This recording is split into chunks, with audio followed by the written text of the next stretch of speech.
let's go ahead and get into it. All right. So hopefully you can see my screen. I think we're good to go. Three myths presenting you from monetizing your message. So here's the deal. I know right now we'll probably have people from all around the world watching this, and you're probably thinking, who am I? Why should I be worried about monetizing my message? You know, maybe you're a speaker, maybe you're an entrepreneur, perhaps you are a professional, and you may or may not have thought about becoming a professional speaker before, or really even having experience in that regard. But don't worry, this is for you. So, you know, if you were thinking about like, man, how do I know if this presentation is for me? Rest assured, one thing I want to make sure that you are aware of is that everyone has a message. That's right. Everyone indeed has a message. And so that being said, I want to make sure that I'll kind of call out some specific areas for you. So if you fall into any of these buckets, you absolutely should pay attention over the time we spend together over the next few moments. If you are author, if you've written a book of any kind and it's out in the marketplace, or perhaps you're writing a book right now, this presentation is for you. If you're a coach, whether for individuals, for groups, or perhaps you're a consultant where you are sharing your expertise and helping people solve specific problems in their life and their business, this presentation will be for you. If you're a professional or if you're an entrepreneur, certainly looking for alternative channels to be able to grow your business. And obviously, if you are a current or aspiring speaker, this message is going to be for you. So let's go ahead and jump into it. So one of the things I want to make sure that everyone knows, and you probably already realize this, as humans, you know, we talk a lot. We talk a whole lot, actually. Typically 15,000 words per day on average is what the most people say. Now, we may speak a lot of words. Typically, you know, we're talking to our family, kids, spouse, coworkers, business partners, neighbors, etc. We're talking a lot, but my question for you is simply, are you being paid for your message? Are you being paid to talk? And if you're not, then hopefully this presentation will kind of get you in the right direction. Now, I always start off with this riddle. I know we have a ton of people watching live, some people watching a replay on different social media platforms, on YouTube. So if you have the answer to this, you can go ahead and drop it into the chat. It doesn't matter when you're watching. But the question is, there is a word in the English language that starts off as a compliment in life, but it actually becomes an insult as you get older. If you think you know the answer to this question, I'll give you 5 seconds to drop it into the comment. Again, there's a word that starts off as a compliment in life, meaning, you know, if you're a little kid, if you're, or, you know, perhaps in kindergarten, first grade, you know, this word is actually a compliment, but it gradually becomes an insult as you get older. And if you have not guessed it already, this word is simply potential, the word potential. And just to define it for a minute, potential is simply having the capacity to develop into something into the future.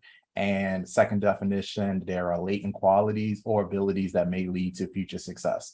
Now, you may be thinking, okay, well, potential doesn't sound so bad, but let's take a look at it. If you're a little kid, let's say you are, you know, 1 or 2 years old, and everybody always talks about how cute you are as a baby. You start learning words, you start reciting your ABCs, you start walking maybe a little bit earlier than some other kids. It's very natural that your teachers, parents, other individuals, people in your family may say, wow, you know, you have so much potential. Meaning, again, going back to the definition, you have this capacity built into you to develop into something into the future. They see something in you that you could become, but it hasn't yet manifested. Now, fast forward, let's say you're in the fourth quarter of your life, maybe you're 80 years old, 90 years old, or even older, and people are still saying, wow, you know what? I saw so much potential in you. That is an insult. I absolutely, I don't know about you, but I don't want to be 80 years old or 90 years old and people telling me that, they saw so much potential in me. I want to use up all of that potential. One way to think about it is like a battery. If you have a brand new battery out the pack, it has a ton of potential. You plug it into a device and it could run, it could operate, it could make your whatever device that it's powering go perceivably for a long period of time. But at the end of that battery life, it no longer has potential. It can no longer do anything. And so my question for you, before we even get into this topic of the 3 myths to monetizing your message, I want to spend some time on mindset and simply ask you the question here in DEInclusive: how full is your battery right now? How full is your battery right now? Maybe go back to some of the conversations, some of the feedback that your earliest teachers gave you, your parents gave you. Think about those dreams, that ambition that you had as a kid.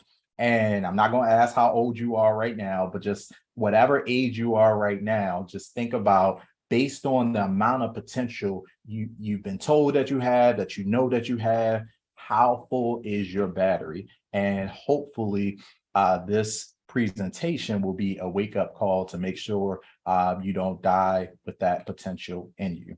But let me introduce myself really quickly. I am super excited to be here. My name is Brian Olds. If we haven't met yet, I am the founder and president of Black Speakers Network. We'll talk about that in a little bit. But 3 things I always love to share about myself. Number 1, I am a certified introvert. If you're not familiar with an introvert, we are people who get our energy from being by ourselves. And so I'm not naturally this person who grew up wanting to be on stage. Quite the opposite, actually. I couldn't lead 2 people in silent prayer when I first started professional speaking. And so if that is you, I want to make sure that you know that I can relate, because my idea of a good time is hanging out in the house, perhaps not in a large group of people, and just kind of collecting my thoughts and reading. And I'm not typically trying to be the life of the party, but I do love people.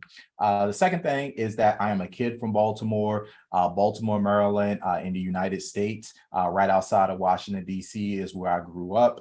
And I am still located here for the most part. And that's where BSN is based out of. And then the third thing I always like to let people know is that I am a failed engineering student turned entrepreneur. And so I don't know if we have any folks in here who have a STEM background, technical background. Maybe you wanted to, be, or maybe you are currently an engineer or a scientist or anything dealing with technology. There was a little class called Calculus 2, which I'll get into in a minute. But, essentially when I grew up, my goal was to be like this guy is now. If you're not familiar, this is Elon Musk, one of the wealthiest people in the world. He's the founder of Tesla, SpaceX, to name a few. But I actually wanted to be an aerospace engineer. I wanted to be responsible for advancing our foray into space. And I thought that was really, really cool. And so throughout school, I always struggled with math a little bit, really didn't think it was a big deal until I made it to college. I got accepted in 2005 to Morgan State University. So if we have any HBCU graduates in the building, welcome. Historically Black college and university, but Morgan State was a great school. It actually had one of the top engineering programs in the country, particularly amongst HBCUs. So I was very proud to get accepted until this fateful day where I realized that I had to take this little class called Calculus 2.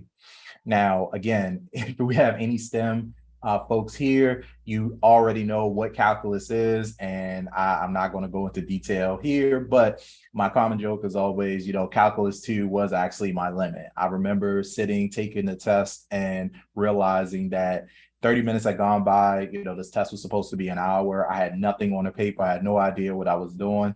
And so I was like, okay, let me just go see what the School of Business is talking about. Like, there's literally another major on this campus that I could do outside of engineering. And I really felt crushed because I felt like I had this childhood dream of, being an engineer, being an aerospace engineer, one of the harder fields in engineering, and I was failing. And so I'm sure we have many people here that at some point in your life, you felt the same way.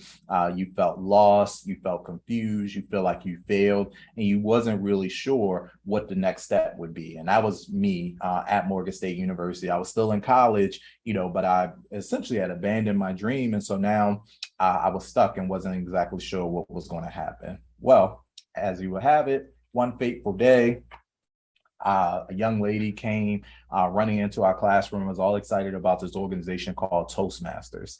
And if you're not familiar, Toastmasters is a global organization focused on helping you become a better speaker. And so they were looking for volunteers to start up this new club on a college campus, which was not the norm. Most Toastmasters clubs did not operate on a college campus, but we went ahead and started it, and they needed a volunteer to be the first speaker. Now, I already told you a little bit earlier, who is a certified introvert? This guy. Like, I am not volunteering to speak. However, one of the things I quickly realized is that, and we'll talk about this concept of a comfort zone, but one of the things I realized about speaking is that if I really wanted to challenge myself and get outside the box and really push my limits, I'm here in business school. I had no idea what I was going to do with my career. Speaking could be one of those elements that I could actually conquer and get better at. They say that the number one fear in life is public speaking, followed by death, which I don't actually agree with. I think that the number one fear that people really have is not speaking, but it's actually the fear of being judged. Nobody wants to stand up in front of a crowd of people and feel like you flopped on your face, or you didn't do your best, or you forgot something. And so that's really what the biggest fear is. But regardless, if you had been sitting next to me in that small classroom at Morgan State University back in 2006, you would have watched as I stood up, nervously made my way to the front of the room, and prepared to deliver my very first speech in Toastmasters. Now, listen, if y'all had been sitting on that first row, you absolutely would have known that I was nervous. Why? Number one, sweaty palms. I don't know if you've ever delivered a presentation and you just start sweating uncontrollably. That was me. I had the sweaty palms. I was trying to hold my paper. The paper is turning clear. It was bad. The second thing, once our presentation started, once I began speaking, I tried to get rid of some of this nervous energy that I had. And so I found myself pacing back and forth across the classroom. I was going from left to right to left to right. And in this picture, the door is actually closed, but in real life, the door was open. I don't know who decided to leave the door open. So at one point, I was pacing so much, I almost like walked out of the room. Like, luckily, I had a friend in the back trying to wave me back into the room, but almost walked out of the room, first presentation. And the third thing is something that you would not have, it wouldn't have been obvious to anybody, but I'm sure you've heard the phrase, anytime that you're speaking in front of an audience, you typically have butterflies flying around in your stomach. Well, that was me. So I had the butterflies flying around in my stomach, but they weren't like casual butterflies like, the ones you might see on Discovery Channel. These were kind of like the Hannibal Lecter style horror movie ones that felt like they were going to just explode out of my chest because all this activity, all my nerves were going crazy. But despite all of that, obviously, to make it here today, I made it through that, and I realized a couple things, guys. Number one thing is that if I could, one, I thought I was probably going to go into cardiac arrest, so that did not happen. I survived, so that was great. The second thing I realized is that everyone was clapping. And if you've ever attended a Toastmasters club, if you're interested in speaking and really getting over the fear of speaking and having a kind of a laboratory to practice, this is one of the reasons why I recommend starting with Toastmasters, is because it gets you over that initial fear of speaking, and you also get immediate feedback along the way. So that felt really good. But the third thing I realized is that I just survived my first presentation. And if I could deliver one presentation, I could deliver two. And eventually two turned into three turned into four. I delivered my first 10 and I was off and running. One of the things that I recognized through this process is that, there's nothing special necessarily about me, but there is something special about getting plugged into an environment, a group, a program that's going to help stretch you. And that's what I encourage everyone to do. Shortly thereafter, I did graduate from Morgan State University. Woo woo. I made it through, y'all. And I actually graduated from the School of Business. And then I jumped right into corporate America that same year. Now, the great thing is that by all other standards, guys, again, I'm just giving you this background, this framework before we get into the 3 myths, because I really want you to kind of understand, one, mindset, but two, my background. And, again, nothing really special about my upbringing, no special advantages, nothing like that. So if you're watching this presentation and maybe you're not the most confident person, maybe you didn't come from a wealthy family, maybe you weren't born with any special advantages, you can absolutely do this too, but it is going to take a shift in the mindset. And one of the things I realized is that by traditional standards, guys, I had made it. Like, according to the world, this was it. How did I know this was it? I had all the stuff, just like the gentleman right here on the screen. I had a full-time salary. I had health benefits. They gave me a little credit card where I could go to the doctors. I had a 401k health savings account. My dream car was a Nissan Altima. I still have that to this day. It's a 2013 Nissan Altima. It was 1 year old when I purchased it, all black, great rims. I won't get into it now, but it's a really, really good car. But that was my dream, one of my dream cars. They gave me a laptop computer. I had a cell phone allowance. They gave me reimbursement every time I've used my cell phone each month. They were sending me on trips. I would go around the country. I've been to probably about 20 different states at this point. I got promoted twice. And most importantly, I had unlimited coffee. If y'all ever worked in corporate, you know how important that coffee is. So by all traditional standards, I had made it. But guess what? Something was definitely wrong. Something was absolutely wrong. I could feel it. And I don't know if you've been in that position where externally, everything could be going right. You could be making money, you could be buying a house, you could, be in new relationships. Like, there could be so many things going right in your life, but yet deep down inside, you knew something was pulling at you. Something needs to change. And this may be where you are right now. You know that, something, even despite what the rest of the world may look and say, ooh, that person is successful, she's doing a great job, he's absolutely crushing it, but inside that something needs to change. And this was me. It was also helped by the fact that every single morning I was taking a commute into work, and often, particularly now as we get into like the September, October, November months, where you wake up and it's dark outside, and then every evening I'm commuting back, and same thing.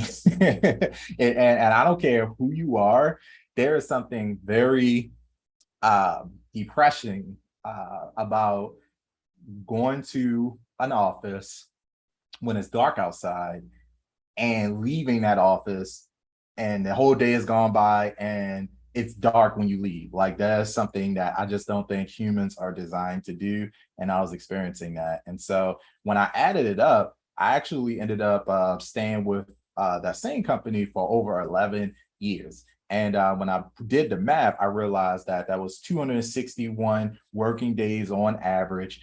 So I worked a total of over 2,800 days. And that means that I drove that 2013 Nissan Altima into that parking lot a grand total of 5,742 times. Now, again, by all other standards, I had made it. But guys, Guess what I still absolutely had? If you guessed potential, then again, you are correct. I still had the capacity to develop into something into the future. And that's that feeling that I had. And that's the feeling that if you are watching this right now, many of you have probably experienced that too. You know that there is something bigger for you out there. You may not be able to exactly put your finger on what it is. You may not have a roadmap to get there. And I'm not saying that speaking may be that thing for you, but it certainly was for me. And I knew that I had to do something in order to make a change. One of the things that I recognize is that I was actually allowing my paycheck to pause my potential. And how many of us are in that position where you get a salary, perhaps you get promoted, you move to different companies, and we're always constantly looking for more. And yeah, you're paying the bills, and you're able to put food on the table, you're able to get your car, you got your house, but what is the potential inside of you? Some of you are meant to be writing the next great American novel. Some of you are meant to be launching your own companies, your own brands. There are people out there that are actually waiting for you to step into what you were designed for, but because you're getting a paycheck on a regular basis, perhaps you've allowed yourself to kind of stay into this comfort zone. And that's exactly where I found myself.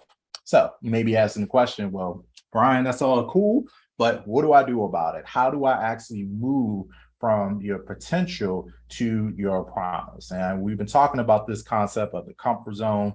I'm sure everyone here is familiar with the idea of a comfort zone, but I want to introduce these few additional zones that you may not be as familiar with when you start to move beyond your comfort zone. See, we all start in this place where we are in a comfort zone. We feel safe, we feel connected, we feel like we're in control.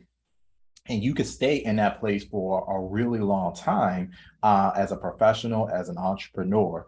But something really remarkable starts to happen when you stretch yourself outside of your comfort zone, when you start taking on new projects, when you decide to launch a business, when you decide to start speaking on stages, when you decide to start putting yourself in a position to fail publicly. Something incredible starts to happen. The first level of that is what we call the fear zone. And so you may feel like you lack confidence. You may start looking for excuses. And that was me. Again, my confidence was at my absolute lowest in Morgan State University when I, failed out of engineering. I didn't know what I was going to do. And I was embarking on this journey to public speaking. Like, I didn't want anybody to see my sweaty palms. I didn't want to feel like I was tripping over my words. I was very much in a fear zone.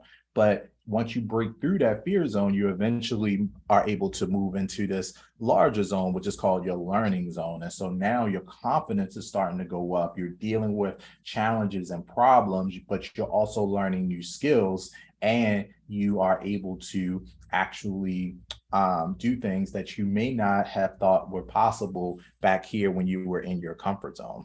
And then finally, the goal that everyone is trying to get to is this outer zone here, which is actually your growth zone. And this is where you're operating your purpose, you're living your dreams, and you are truly maximizing that potential that we've been talking about. And so the goal for everybody watching this right now, again, doesn't matter if you're going to ever be a speaker, if you're ever going to monetize your message, I don't care who you are. Your goal in life should be to consistently push yourself through this progression. You want to be moving from your comfort zone through the fear zone, through your learning zone, and staying in this growth zone in order to truly get the most out of life. One of the things I realized is that everything that you want in life is waiting for you guys, but it is waiting for you outside of your comfort zone. I'm talking about the place that you want to live, the organizations that you want to impact, the people that are looking to work with you. Every single thing that you are wanting in life is waiting for you, but it is outside of your comfort zone. And one of the things I realized is that my biggest growth always occurred the 6 to 12 months after I left my comfort zone. It wasn't an immediate thing. It takes some time to move along this progression, and you have to be I mean, it sounds cliche, but it's really true. You literally have to get comfortable being uncomfortable, guys. And so here's what you need to ask yourself. What is it that you really want? What is it that you really want? And I want to pause here because some of you right now are perhaps you may not know exactly what you want. You know, you may not have taken the time to actually write down what it is that you want. And if you do take the time to write down what you want, you have to make sure that it's something that you truly want. You have to, I believe the first step in getting outside of your comfort zone is being honest with yourself and allowing you to have a level of vulnerability around what it is that you want, because what you want may not necessarily be what your boss wants. It may not necessarily be what your customers want. It may not be what your spouse wants. It may not be what your kids want. It's nice that some of it aligns, but what is it that you actually want in life? Because having the courage to say it, write it down, identify it is the first step in actually being able to go after it. In my particular case, I wanted freedom. I'm not going to lie to you all. There's this, my code name for migrating from corporate was called Tuesdays at 10. I believe Tuesday at 10 o'clock a.m. is like the golden period of the week, because on Tuesday, and I'm saying 10 o'clock, but really kind of like, you know, that time in the morning where everybody's off at work and people are doing their own thing, like sitting in a coffee shop on a Tuesday at 10 a.m., which is the first thing I did once I transitioned to entrepreneurship, is one of the most peaceful experiences I could ever imagine. There's literally nobody around. You can get whatever you want. And it's just my description of what I actually wanted. And it's not really popular because, you know, most of us are conditioned to have a job. And if you want to have a job, there's nothing wrong with that, but you have to identify what it is that you actually want. And for me, it was freedom. Like, I wanted to be able to do what I want, where I want, anywhere in the world on a Tuesday at 10 o'clock a.m. And so that's how I was able to articulate that. And so one of the things I decided to do, now learning about the public speaking world and this larger world of professional speaking, I really wanted to do something to impact the diversity of speakers. And as I went around to different organizations, I was disappointed with the lack of representation of Black speakers specifically, and I identified a problem. And the solution I came up with is to create this organization that I now lead, which is Black Speakers Network. So this was in 2016, almost 10 years after I first stepped foot into that stage at Morgan State University. And so remember what I said, that, you know, everything you want in life is waiting for you outside of your comfort zone, and that growth takes time. Like, you know, I wouldn't have been able to start an organization like BSN in college. It took many, many years of stepping outside of my comfort zone consistently to get to this point. But I started BSN, and I knew that this was going to be my goal to not only impact the professional speaking industry, but also lead to my ultimate dream of freedom. And so fast forward several years later, Freedom Day eventually came. For me, it was Friday, April the 12th, 2019, 5:38 p.m. This was Freedom Day. This was my very last day, marking the end of a 11-year career in corporate. And guys, I'll never forget, I mentioned to you, I had driven onto that parking lot over 5,000 times. And I'll never forget the last time driving off of the parking lot and watching the building that I've worked in for so long fade into my rearview mirror for the very last time. And you may be thinking to yourself, like, and of course, all these things are rushing through my head. I don't know what it's going to be like to be a full-time entrepreneur. I built BSN for the last few years, and I'm thinking to myself, like, what's next? What's going to happen? You know, what if the economy tanks? You know, do I have the right amount of healthcare? The answer was no, by the way. But there are all these different things in place.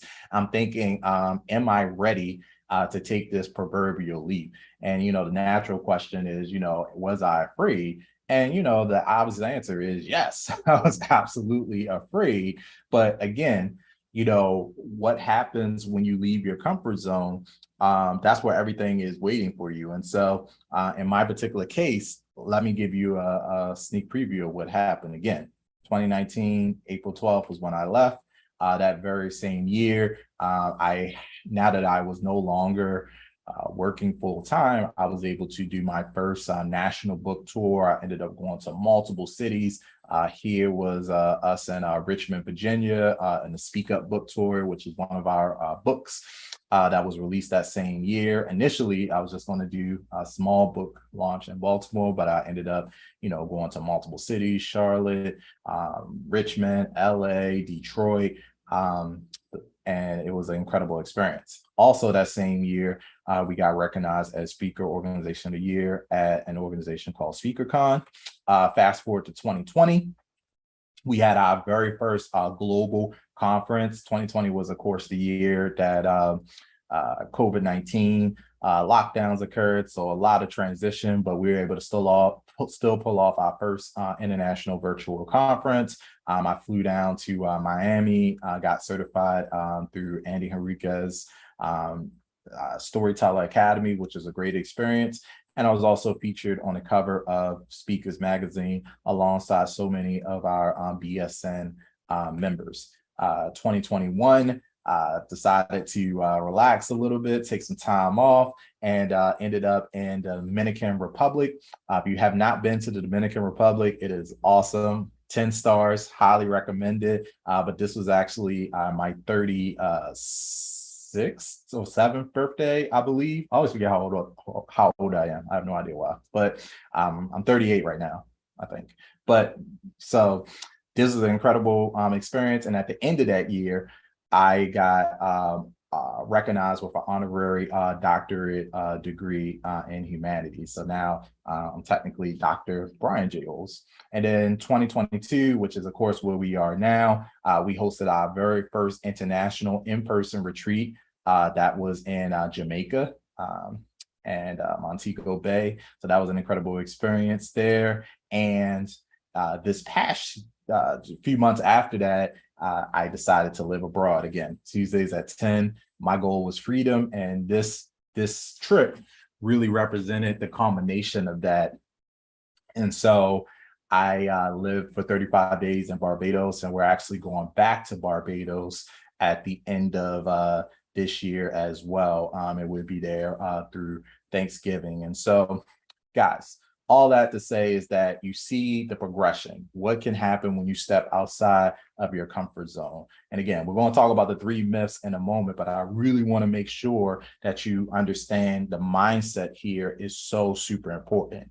2016, I had a dream, a hope, a wish, the idea. I wrote down exactly what it is that I wanted and decided to go after it. And it wasn't pretty. 2016, we barely had a business model. We had a Facebook group with about 200 people. We had one digital product. It was $5.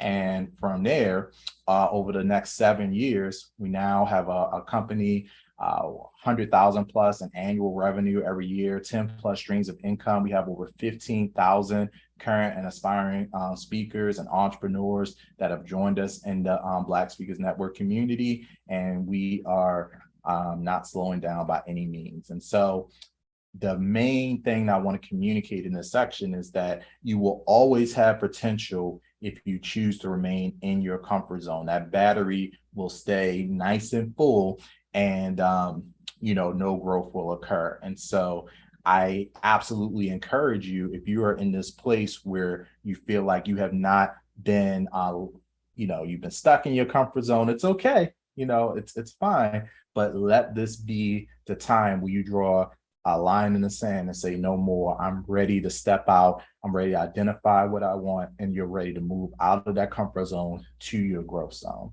And so you might be asking yourself, well, what do I do now? Well, with that framework laid, let's go ahead and get into these 3 myths preventing you from monetizing your message. Because again, if you are an author, a coach, a speaker, a consultant, or maybe you are haven't really thought about this idea of being a professional speaker, I believe that you can absolutely do it. And this could be one of the paths that you use to make that transition to your potential, out of your comfort zone, into your growth zone.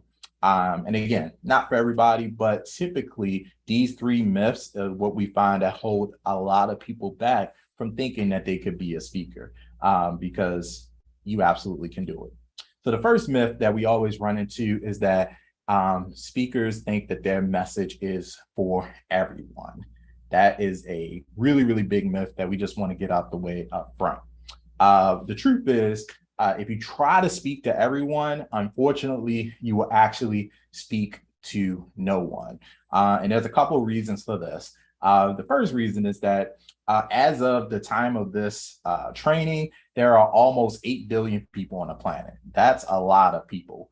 8 billion people on the planet. So first of all, most people probably don't even speak the language that you speak, so let's start with that. But beyond that, even if they did, let's say everybody on the planet spoke English, let's say, even if they spoke the exact same language, they're not going to care about your message. There are just too many phases of life, too many circumstances, too much diversity of thought for everybody to resonate. And that's a good thing. And if you think about it, 8 billion people on the planet, if there's, if you took 1% of the world's population, that's still 80 million people. So that's about the amount of people in the country of Germany. And so even 1% of the total global population is a really, really big number of people to try to be talking to. But I don't think you need to do that. One of the things that you need to focus on as a speaker is instead finding your speaker sweet spot. You want to find your speaker sweet spot. And you're like, okay, what's your sweet spot? And, I love cakes and cupcakes and stuff like that, but we're not talking about that type of sweet spot. We're talking about your speaker sweet spot. So there are 3 elements that you want to think about as a speaker, whether you're a current or aspiring speaker, in order to find out who are the people you should actually be talking about and what's the topic that you should focus on. So number 1, you want to identify your passion. What is it that you actually love? And one of the telltale signs of your passion is that this is something that even if you were not being paid to speak, you could talk about it all the time. You could wake up 2 o'clock in the morning. You're probably reading books on the topic. Nobody's making you do it. What are the YouTube videos that you're watching, the podcasts that you're consuming? There's something. Some of you are really passionate about photography or digital marketing or branding or mental health. There's something in you that is just going to come out regardless if you're being paid or not. So that's your passion. The second area that you want to identify as you're thinking about finding your speaker sweet spot is your expertise. Now, your expertise could fall into 1 or 2 areas.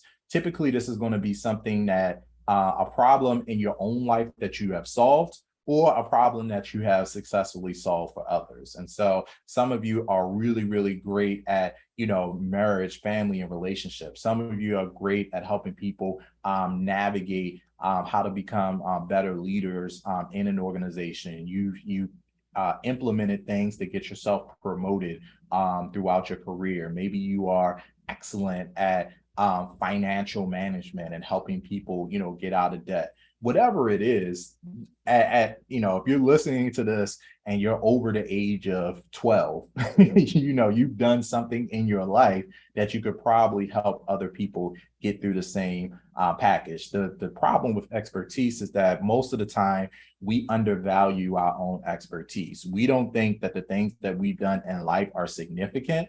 But the reality is that there are people out here right now praying for the things that come supernatural to you. They are wishing and hoping that there was some way that they had the knowledge and the processes that you do to solve these problems. And so there's an audience out there for you for that. And then the third thing, as you're thinking about your speaker sweet spot, and again, this is really focus more so on the professional speaking side is what is the market? What is it that people are willing to buy? And so there are definitely a lot of things that you could talk about, but one of the things that we want to make sure is that there is a appetite in the marketplace. People are looking for the information. And so one of the easiest ways to research this ahead of time is just through one of the largest e-commerce sites in the world, Amazon. On Amazon, you could easily see not only what topics people are looking for, but you can also see by books and through ebooks, as well as audiobooks, what titles people are buying. You can use Google to see what questions people are asking. And typically, if people are already spending money in a certain category to solve a specific problem, then it's probably a good opportunity that they are that they will purchase from you if you decide to do the same thing. So these are the three areas that you really want to pay attention to. You're identifying your passion. Again, what is it that you could talk about for free? Your expertise. What problems have you solved for others, and what problems have you solved for yourself? And thinking about the market demand. What are people currently spending money on? What problems are people actually trying to solve? And when you get the intersection of those three things, that's your speaker sweet spot. And so again, don't fall into the myth of trying to speak to all 8 billion people on the planet. They're not your customers. Even, one of the common things we see in BSN is that, people will say, oh, well, I want to speak to all women, or I want to speak to all men. Well, that's still 4 billion people. And, again, that's not specific enough. What you want to do is find the intersection of these three things, because if you find a topic that people really, really want to know about, but let's say you're not passionate about it, you're probably going to burn out. You're not going to last a long time. And you'll eventually, will get bored or frustrated. If you pick a topic that has strong market demand, but you don't yet have the expertise or the knowledge, then unfortunately, you probably won't do well, because then you won't be perceived as an expert. You won't have the credibility to go along with it. And if you pick a topic that you're passionate about and you have experience, but people really aren't buying it, there's no market demand for it, then you'll spend a lot of time speaking and training and doing stuff, but you won't actually make a lot of money. So you need all three. So that's myth number one. All right, this is making sense. Make sense in the comments somewhere, wherever you're watching this, and we will rock and roll. So that's myth number one. Myth number two, again, we hear this all the time from speakers: I should only speak if I'm being paid to speak.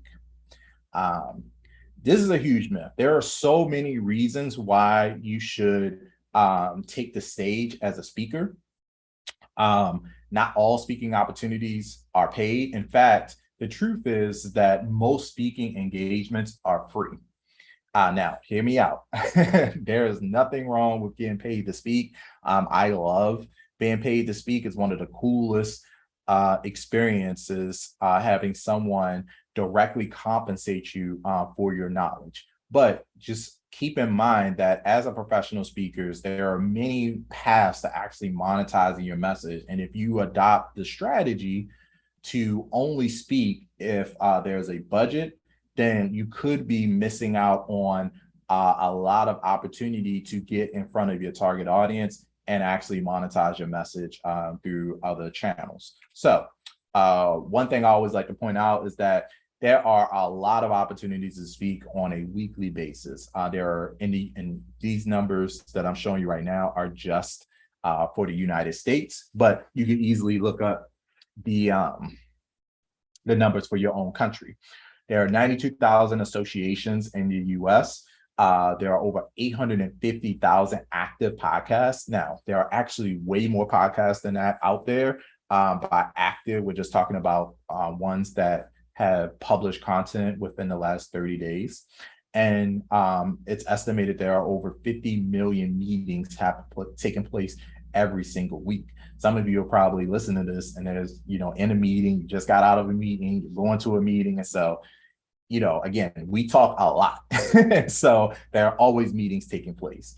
Now, the thing to keep in mind is that these platforms, associations, podcasts, and many meetings, they may not they may not have a budget for speakers, but that doesn't mean that it's not worth your time getting onto these platforms. And so let me go over where you would typically find free speaking opportunities and where you will find paid opportunities. So podcasts, very rarely, and in fact, it's kind of frowned upon for you to be paid to come onto a podcast. It's really one of those platforms where, you should be just sharing your expertise without any direct compensation. And it's really meant to be a point of visibility. But podcasts, I highly, highly recommend for speakers to take advantage of those. And it's one of the things we focus on in BSN as well. Panel interviews. I actually going to be speaking on a panel next week. Yeah, I'll be speaking on a panel next week. And I love doing panels because it gives you a platform to share your expertise. You also share in the credibility of the other people that are speaking with you. But typically there's not a lot of compensation. Sometimes they pay, depending on the size of the venue, they're pay maybe a smaller honorarium or some speaker fee, but typically not as much as if you were doing like a keynote or something like that. Independently organized events. There are a ton of people every single week that are hosting small conferences, seminars, workshops, and typically if it's a smaller group, they may not have a budget to pay speakers, but they may be able to provide some other sort of type of compensation there. Association meetings and conferences, we talked about those. Again, over 90,000 just in the US alone. Typically, there will be local, regional, and national opportunities to speak within those. And then TEDx, most everyone is familiar with TEDx. And TEDx talks are great. They aren't the kind of the golden ticket that I think everybody thinks they are in terms of delivering a TED Talk. But, if you deliver one, it could still be a great point of visibility, but it is actually against the TEDx rules to pay speakers. Like you will never be paid for a TEDx talk, but that doesn't mean that it won't be, a valuable experience. But let's go over to the fee side. And so on the fee side, you'll see we have corporate training and workshops, companies, particularly larger companies, Fortune 500, Fortune 1000 companies, they all the time are looking to contract with trainers, bring in experts to fill in gaps that they don't have in-house. So that's a great opportunity. Large conferences, keynotes, many times there are expos, industry trade shows, events. We actually share these within Black Speakers Network anytime that there's a call for speakers. And a lot of times, if you're a keynote, not necessarily a panel all the time, but if you get selected as a keynote, typically there's a budget attached to that. College and universities are one of the larger markets when it comes to getting paid to speak, particularly state schools, colleges, the larger ones will have a budget for student development. And sometimes the organizations and associations on campus will have their own budget where they can bring in speakers of their choice. And then finally, foundations as well. So again, you got free opportunities, and you can speak for free or you can speak for a fee.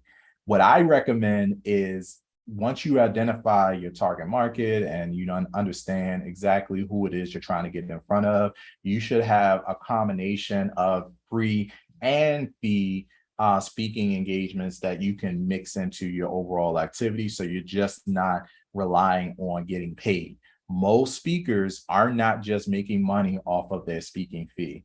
They are making money from other avenues, which is where we will get into next. And our third myth, which if you hung out with me through this part, Myth number 3, which is the best speakers make the most money. And I want to dispel that myth because actually, based on everything we've seen in BSN and my own speaking experience, it's actually not the best speakers to make the most money, but it's actually the best marketers that make the most money. And let's break that down for a minute. The reason why free speaking engagements can be incredibly valuable is that anytime you get up to speak, you should be offering a product or service that solves a specific problem for somebody. I mentioned before that my very first digital product was $5. It was not a great product by any means, but it still solved the problem and it still sold. And so what I'm going to encourage everyone, as you are growing as a speaker or as you're developing a professional speaking business, there are actually multiple ways to be able to monetize your message, and I'm going to share 10 of them with you as we close out. So the first 5 are books, courses, consulting, coaching, and events. Books, that's pretty much a no-brainer. If you are establishing yourself as an expert of any kind, one of the biggest authority building pieces of content, even in 2022 and beyond, is still going to be a book. A book will open doors for you that you would not have been able to open otherwise. It will help you land television interviews. It will help you, establish new customers, but more importantly, it serves as an additional point of revenue for you and your business. There are many speakers who will negotiate a speaking fee, and going into a let's say you're talking to 1,000 people, and let's say you get paid $10,000 for that speaking engagement. Well, if you have a book to sell, you can actually build in those book sales into your contract. And oftentimes, it's not unheard of for speakers to make more money selling products and services, including a book, than you would actually with your speaking fee. So books are very important. Same thing with courses. E-learning is one of the fastest growing industries, period, right now. It's right up there with all the other emerging artificial intelligence and machine learning. Like e-learning is exploding, and COVID-19, the pandemic, really helped to usher in a new era of online digital education. And e-learning cuts across every industry. Like, it doesn't matter if you're trying to learn to cook, doesn't matter if you're fitness, mental health. There's so many places where courses could be super valuable. Coaching and consulting are 2 of my favorites, because with both of those, you're either working with individuals or you're working with organizations, and you're now taking the information in your head and helping someone work through a problem. And as a matter of monetizing your message, coaching and consulting is typically the easiest of all of these to start, because you really don't have to, unless you're getting a certification or something like that, you don't really have to go out and do anything, buy anything. You really just have to structure a program and have a method to take payment and a process to walk people through. Events are another great way to monetize your message. If you are a speaker, you don't have to wait for somebody to put you onto a stage. You could create your own stage by hosting your own conference, seminar, workshop, etc. And so the next 5, 10 ways to monetize your message. By the way, with events, that includes webinars as well. So now you physically don't even need to leave your house, which is also great. We also have agency. Agency is where you are essentially hiring other people who could help you do the work, so that you're not having to directly do everything yourself. Memberships, like we have here at Black Speakers Network, you could set up a membership. It could be $5 a month, $10 a month, $20 a month, as long as it's something that people feel like they're getting value for on a recurring basis. They will pay you. And there are so many platforms that make that super easy, where you don't have to be directly involved in and taking payment. It'll be a good source of recurring income. Digital products, anything that's digital and consumable, like an ebook, is something that is very, very valuable. And again, doesn't cost anything. You don't have to pay for shipping. You literally create it once and you continue to get paid for it over and over again. If you don't feel like doing any of that and you just want to sell other people's products, one of our strongest income streams in BSN is affiliates. And so somebody else creates a product or program or resource, and we will charge like 20% to every time we sell one. As long as you have a way to track that, you can make a lot of money just through affiliate products and services. And then finally, physical products. So things like t-shirts, mugs, cups, really anything that people want in your target market, you could sell as a digital or a physical product. So there are 10 ways to actually monetize, and there are many, many more, of course, but ultimately, the whole idea is that as a speaker, you don't want to just rely on showing up somewhere and getting paid to speak. That's nice, but here are all the other ways you can continue to monetize your message beyond that. And these are things that anybody can do. So drop in the chat for me, which of these 3 myths that you feel has been holding you back, if any. You put a number 1, number 2, number 3. You put a number 1 if you felt like you thought, hey, your message with everybody, you felt yourself out here trying to speak to the entire world. Number 2, I should only be speak to somebody if I'm being paid. And now you realize that, hey, there are many more free speaking opportunities than there are paid speaking opportunities. So really you should be doing both. Or 3, that the best speakers make the most money. And as we just saw, the best marketers make the most money. And now you have some ideas, 10 ways to actually monetize your message. So you can drop a 1, a 2, or 3 into the chat wherever you're watching to let me know which myth had been possibly holding you back. Now, as we close out, I want to let you know that typically the next question is, well, how do I do all of this? Do I have to do it by myself? And the answer is no, you are not in this alone. And so every top professional in the world realizes the power of community. I don't care if you're a doctor, a lawyer, an architect, everyone is going to be a part of a professional association that's going to provide you with the tools and resources to actually help get you to the next level. I believe that the path to be successful in this space and really anything is the combination of 3 things.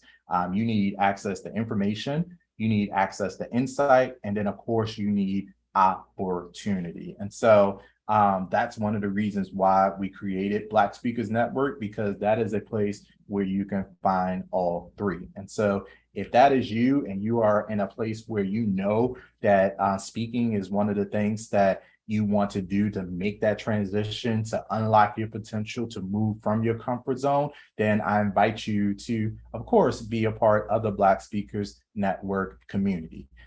Speaking of information, we provide monthly trainings on an ongoing basis to be able to train you in the cutting edge practices, to be able to connect with the audience that you're called to serve. We have in-house coaches that will help you structure your message and polish your presentation. We have folks that will help you actually build your website and create the branding that's necessary for you to reach your audience. And of course, we have a community where you can get your questions answered 24/7, both from me as well as people who are actively speaking.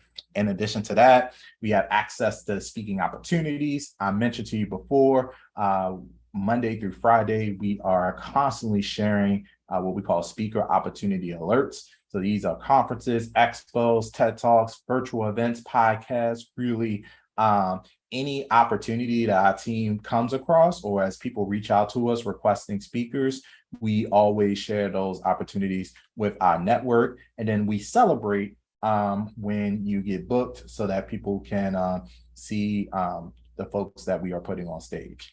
We also will add you to our BSN speakers directory to increase your visibility. So here, even if folks don't reach out to us, if they're searching as meeting planners or searching for speakers, you want to make sure that you are featured on a speakers directory so that folks can connect with you and don't even have to go through BSN necessarily. We are also currently looking for speakers for our BSN Spotlight interview series. And so BSN members are ones that qualify for this. And so as soon as we add you to the directory, you qualify to be on our Spotlight interview series as well. And this is a 5-minute rapid fire interview. And you can request a copy of this interview to be used in your own materials.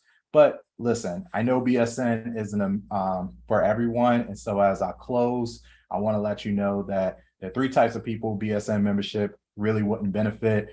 If you are a ghost, meaning that you're the type of person that signs up for something and like disappears, it's probably not worth it, because this is something, speaking and learning this is a contact sport. You have to show up. If you are a genie, meaning you're one of those people that think, oh, just by signing up for something, speaking opportunities will magically appear and fall in your lap. That's not the case. So probably won't make sense for you. And if you are a unicorn, meaning that you think, your message and stuff is so special that it's probably, you probably don't have to follow the process that everybody else does, then it's probably not going to work for you. But if you're not one of these people and you believe that a community is a place where you could grow and thrive as a speaker, I invite you to be a part of what we are building. Simply head on over to bit.ly/BSN now to take a look at BSN premium membership. You can also go to blackspeakersnetwork.com, blackspeakersnetwork.com/join, and find out more about BSN. And if you can just drop something in the chat if you missed this, and then I'll make sure we get that to you. But guys, I absolutely encourage you, please, please, please, if you are in a place where, again, whether you're speaking or not, if you're in a place where you are sitting in your comfort zone and you haven't yet taken advantage of all the things that life is meant for you, whether it's in BSN or anything else, please make sure that you put a plan in place to progressively move outside of your comfort zone and get to the things that you want. Because again, everything you want in life is waiting for you outside of your comfort zone. My name is Brian Oles, president here at BSN. Keep in touch. I'm available on all platforms, Facebook, Instagram, LinkedIn, Twitter. Feel free to connect if you have any additional questions. And as we say at Black Speakers Network, keep speaking up because your audience awaits. And I will see you all on stage. Have a great day.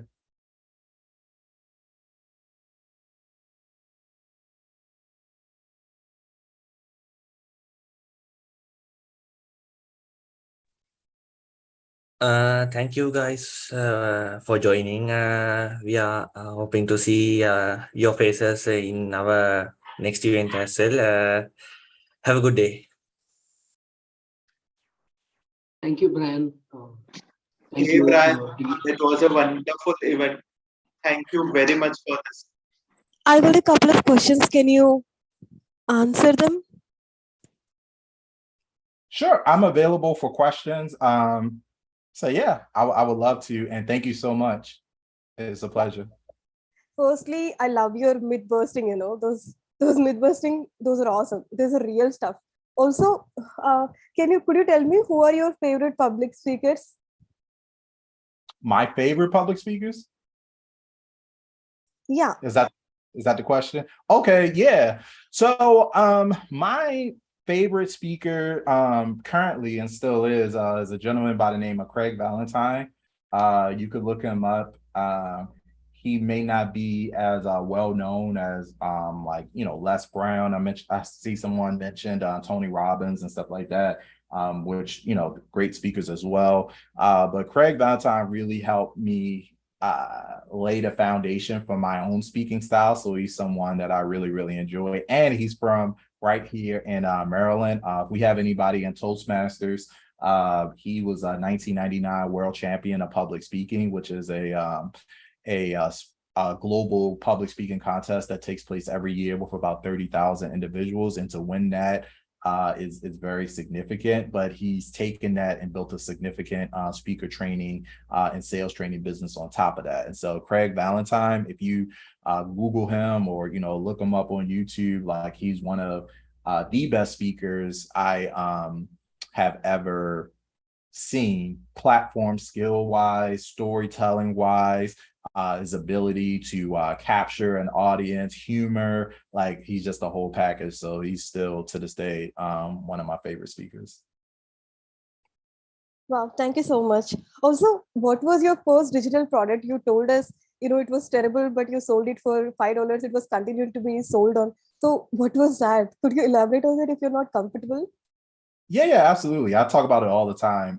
So it was called 51 Online Resources Defined in Book Speaking Engagements. And so it was literally, I came home one evening, and before that, again, we had no product. So I sat down, I was like, man, we really need to like have something. And I believe as an entrepreneur, one of the things you need to do is test the market. And people will always tell you like, oh, we believe in something or we support something, but there's no substitution for testing something in the marketplace, like having people actually pay for a product or a service. And so at the point where they open up their wallet, pull out their credit card and actually do something, now you have a real proof of concept. And so even if it's $5, I believe that, if you can make $5 online, you can make 50. If you make 50, you can make 500. You can make 500, you can make 5,000, and so on and so forth. And so this product was I created it in one night, and it was a Friday evening. I came home from work. I would always, when I was working full time, I would have pretty much between 8 p.m. and midnight to do anything. And the weekends was kind of my prime time. So I sat down at the computer, put together this product. I did it in, I think, Excel, and then I exported it to PDF. I found a online shopping cart that would allow me to sell it. They take a little percentage off, which is fine. I sent it out to my small email list that Saturday morning, and it went out at 8 a.m. And by like 8:05, one person had purchased. And by like 8:15, like 2 to 3 people had purchased. And then, by the end of the day, several people had purchased it. And so it was enough and over the course, I sold that probably for like a year and a half before we, did something else. But it gave me enough proof of concept to say, oh, people actually are interested in finding places to speak. And so now, even though it was a bad product from the perspective of, I would never sell it today, but it was good that it helped me realize what people are actually willing to buy. And it kind of became the first version of what we offer today, which is still, speaking opportunity alerts, but the ones that we offer now are more real time and they are more curated. So yeah, that was what we were doing. Yeah, thank you so much for answering this patiently. Also, what was that defining moment in your life that you decided to walk on this path of, public speaking? For the defining moment for public speaking or for entrepreneurship? I mean, you make business using public speaking, right? Yeah, yep. Yeah, I think, I don't know if there was a defining moment. I do think that me spending 11 years working in an organization is a little atypical. Most people my age on average change jobs every like 2 years or so, if that. And so for me, it was kind of there was a lot that I had to figure out about myself. And I think one of the things that I realized is that there would be certain times where I felt like there were things that I wanted to take advantage of or that I was missing, or family members, like, I'm actually responsible for, taking care of my mom and things of that nature. Like there were certain just things that I wanted to be present for that working a traditional job didn't allow me to do. And nothing wrong, again, with, working a 9 to 5 or working in corporate, but I really, there was not a specific moment, but there was a combination of things that made me realize that, I wanted to be an entrepreneur. And I think speaking was like a natural piece because of my journey with Toastmasters. I recognized that not only had I kind of overcome the fear of speaking, but I was actually good at it. I started going through my own speech contests. I started, getting paid to speak. My college, Morgan State University, actually brought me back, and that was one of my earliest speaking engagements. So I recognized it was something I could make money with, but I also was really passionate about building community, and so that's kind of where led me to the space today. Wow, that was nice. I always thought of joining Toastmaster, but I never got to join it. I don't know why, because I just don't know the process. But I will email you after this. Also, I kind of joined the session late. Are you the one who wrote the book Speak Up? Yep. So wrote the book Speak Up, and it's actually a whoops.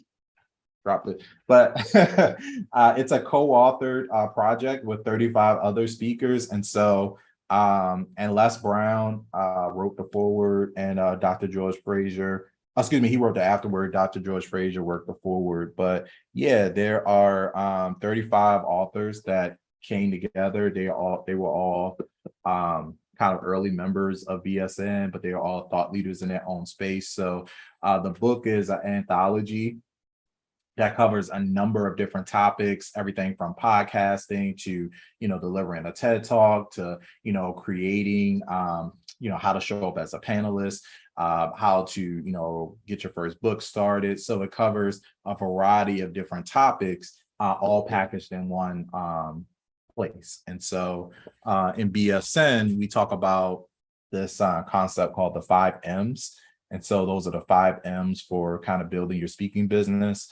So we call it mission, message, marketing, how to monetize, and how to manage your speaking business. And so the 5 M's the chapters are organized around those 5 M's in the book.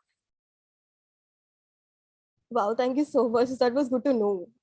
The session was very informative also, and my curiosity got appeased. Thank you so much for that. Yeah, no problem. My pleasure. Thanks so much for joining. Were there any other questions? Yes, I have one question. The book which is co-authored, are all those writers among the, like, are they members of the directory? Like you had sent me that 15,000 member directly. Are those from that, or these are some different people whom you met, like among your journey to becoming an actual professional speaker? A combination of both. And so the folks that wrote the book are they either are or were currently BSN members at the time, but we also have we have a program called BSN Platform Partners. And so a platform partner is essentially a person that we've identified that has their own business. They provide products or services, and speakers, current or aspiring professional speakers, are part of their target market. And so when we were putting together the book, part of the thing I wanted to do, instead of me trying to write, this is meant to be kind of like the speaker one-on-one manual. Like if you are thinking about speaking, the link for this is on our website, by the way, blackspeakersnetwork.com. So you can get the digital version or you can get the physical version. But the subtitle of the book is The Ultimate Guide to Dominate the Speaking Industry. And so the goal was to have one book that you could read and will answer most questions that you have when you start off as a speaker. And so to me, it made the most sense to bring together a cadre of experts versus trying to, do all of that on my own. And so, yeah, it's a combination of people who I've met along the way and who are also what we call BSN platform partners, who, in addition to writing a chapter, they also have their own programs, products, or services that essentially help to solve that problem.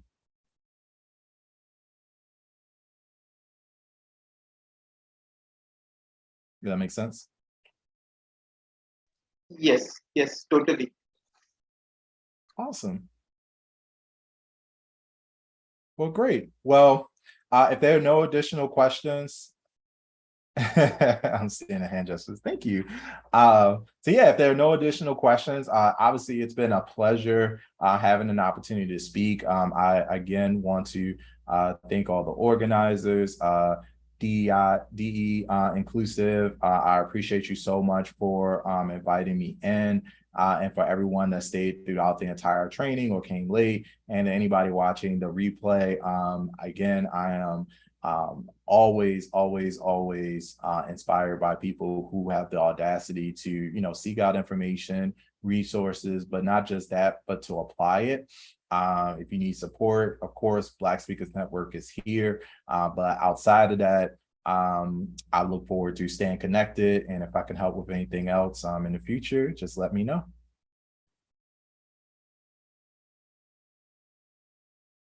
Definitely.